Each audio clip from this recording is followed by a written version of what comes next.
How is tuberculosis identified in a biopsy? Imagine trying to find a tiny, elusive bug in a complex maze. That's similar to how doctors identify tuberculosis in a tissue sample.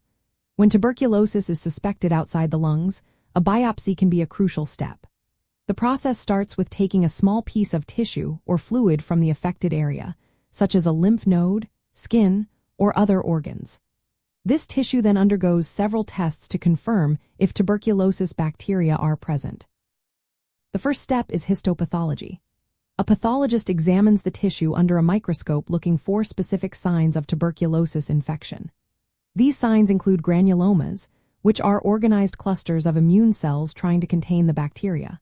Sometimes, these granulomas show caseation necrosis, which looks like a cheese-like tissue death.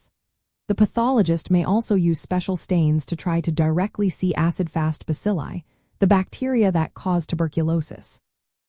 However, it's important to remember that granulomas can appear in other diseases too, so this isn't a definitive test on its own. Next, microbiological culture plays a vital role. The tissue sample is placed in special media that support the growth of Mycobacterium tuberculosis. Culturing bacteria is considered the most accurate way to confirm active infection because it shows live bacteria are present. But keep in mind, this process can take several weeks because tuberculosis bacteria grow very slowly. Molecular testing is another powerful tool. Techniques like polymerase chain reaction or nucleic acid amplification tests can detect the genetic material of tuberculosis bacteria directly from the tissue. These tests are fast, highly sensitive, and specific, often providing results within a few hours to days.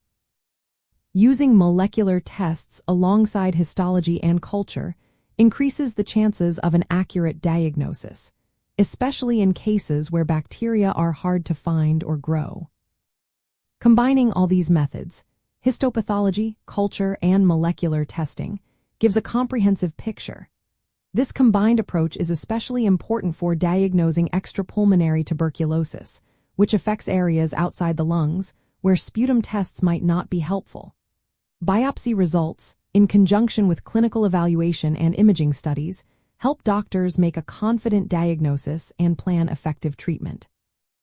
In summary, identifying tuberculosis in a biopsy involves looking for characteristic tissue changes, directly visualizing bacteria with special stains, growing bacteria in culture, and detecting bacterial DNA with molecular tests.